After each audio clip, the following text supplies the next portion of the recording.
Good morning students, ये है आपकी हिंदी की कक्षा। और आज हम लोग हिंदी की कक्षा में चैप्टर 12 राष्ट्रीय ध्वज तिरंगा के बारे में जानेंगे। ओके, हम लोगों ने रीडिंग कर लिया है, तो मैं आज आप लोग को इस चैप्टर का एक्सप्लेनेशन करूँगी। ओके, तो चलिए अब हम लोग स्टार्ट करते हैं। राष्ट्रीय ध्वज तिरंगा, तो आप लोग को तिरंगा पता ही है ना। हमारे राष्ट्रीय ध्वज को तिरंगा बोलते हैं ना। आपने स्वतंत्रता दिवस व गणतंत्र दिवस जैसे राष्ट्रीय पर्वों पर अपने विद्यालय में झंडा फहराते हुए अवश्य देखा होगा। और ये तो आप सबको पता ही है ना, हम लोग स्कूल में क्या करते हैं, रिपब्लिक डे में, इंडिपेंडेंस डे में हम लोग क्या करते हैं, फ्लैग होस्टिंग करते हैं, है ना। और सब लोग हम लोग मिलके फ्लैग होस्टिंग करते हैं, स्टूडेंट्स टीचर्स सब लोग मिलके। और क्या करते हैं, उसके बाद हम लोग नेशनल सॉन्ग गाते हैं, है ना। प्रोग्राम्स वगैरह होता है तो प्रोग्राम्स वगैरह करते हैं। उसके बाद स्वीट डिस्ट्रीब्यूशंस वगैरह होता है, तो ये सब आप लोग को पता ही है ना। और हरा, सफ़ेद और केसरिया रंग का यह झंडा ही तिरंगा कहलाता है। तो जो ये झंडे का रंग है, 3 रंग है ना झंडे में, हरा, सफ़ेद और केसरिया मतलब ऑरेंज, है ना। तो ये जो 3 रंग का झंडा है उसी को हम लोग क्या कहते हैं, तिरंगा कहते हैं। ओके, वर्तमान ध्वज तिरंगा को 22 जुलाई 1947 को भारतीय राष्ट्रीय ध्वज के रूप में अपनाया गया था। तो ये जो तिरंगा है हम लोग का, तिरंगा जो अभी हम लोग तिरंगा बोलते हैं, हमारा झंडा जो है, उसको हम लोगों ने कब मान्यता दिए था, मतलब कब मान्यता दी थी, 22 जुलाई 1947, मतलब हमारा देश आज़ाद होने से एक महीने पहले ना। हम लोग का देश 15 अगस्त को आज़ाद हुआ था, है ना। लेकिन 15 अगस्त से पहले ही 22 जुलाई 1947 को क्या हुआ था, भारतीय राष्ट्रीय ध्वज के रूप में तिरंगा को हम लोगों ने अपनाया था। ओके, मतलब भारतीयों ने अपनाया था। यह हमारे देश की पहचान है। तो ऑब्वियसली हम लोग का देश का पहचान हम लोग का झंडा है ना। कोई भी जैसे नेशनल इवेंट्स वगैरह होता है, ओलंपिक्स वगैरह होता है ना, कॉमनवेल्थ गेम्स वगैरह आप लोग को पता ही है।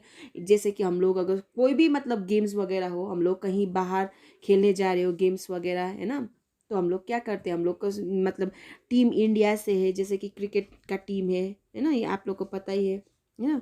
तो जो भी इंडिया से मतलब रिप्रेजेंट करता है, तो मतलब प्रोग्राम के जो स्टार्ट होता है तो पहले ही सब लोग का अलग अलग कंट्रीज़ का मतलब क्या होता है, फ्लैग्स वगैरह मतलब बैरियर के साथ वो दिखाया जाता है ना। तो हम लोग का पहचान ही हम लोग का क्या है, तिरंगा है।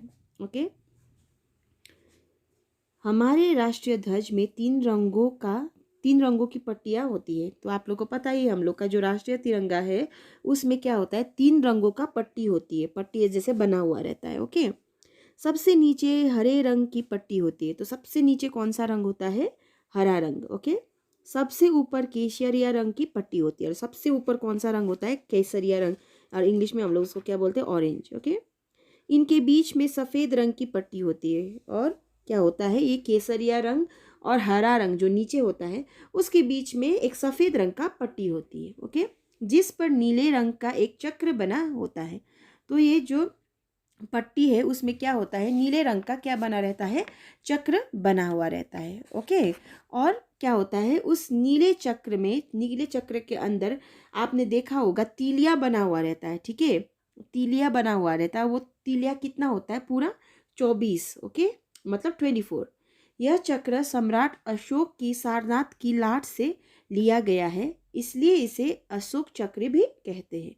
तो ये जो चक्र है वो सम्राट अशोक, मतलब जो राजा थे अशोक, है ना, उसके समय काल से, जो सारनाथ है, सारनाथ एक जगह का नाम है ना, वहाँ की लाट से लिया गया है। ओके, और इसीलिए उस चक्र को क्या बोला जाता है, अशोक चक्र बोला जाता है। ओके, तो लाट का मतलब आप लोग को पता ही होगा, लाट मतलब क्या है, खंबा। जो अशोक का मतलब बिहार में तो बहुत सारे जगह है, जैसे वैशाली में भी है ना। या वहाँ पे देख सकते हैं आप लोगों ने, है ना। तो वो स्तूप बोलते हैं, जैसे शांति स्तूप वगैरह क्या क्या स्तूप है, उसमें भी जैसे कि मतलब वो अशोका का जो महाराज अशोक ने जो खंबा बनाया था, और उसमें बहुत सारे उन्होंने क्या लिखा था, जैसे कलिंगा का वो झगड़ा हुआ था, लड़ाई हुआ था, वो तो आप लोग बाद में पढ़ेंगे। उसके वॉर के बाद से उन्होंने क्या किया था, बुद्धिज़्म मतलब बुद्धिस्ट बौद्ध धर्म को अपनाया था, है ना। तो उसके बाद उन्होंने क्या किया था, वो जो भी बौद्ध धर्म को अपनाया था, तो उसका टीचिंग्स वगैरह जो भी प्रचार वगैरह होता था था, वो क्या करते थे वहाँ पे, मतलब वो जो पिलर बड़ा बड़ा स्तूप वगैरह बनता था तो उसमें लिखा जाता था, ठीक है। तो यही जो लाठ मतलब बोल रहे हैं, जैसे कि अशोका चक्र, सम्राट अशोक, सॉरी, ये जो अशोका चक्र है सम्राट अशोक की सारनाथ की लाठ से लिया गया है। ओके, तो सारनाथ एक जगह है, वहाँ पे ऐसे ही अशोका का जो पिलर्स बना हुआ है, ठीक है, अशोका का वो जो स्तूप बना हुआ है उसी से लिया गया है, इसलिए इसका नाम क्या पड़ गया, अशोक चक्र पड़ गया। ध्वज को हमेशा गरिमा, निष्ठा और सम्मान के साथ देखना चाहिए।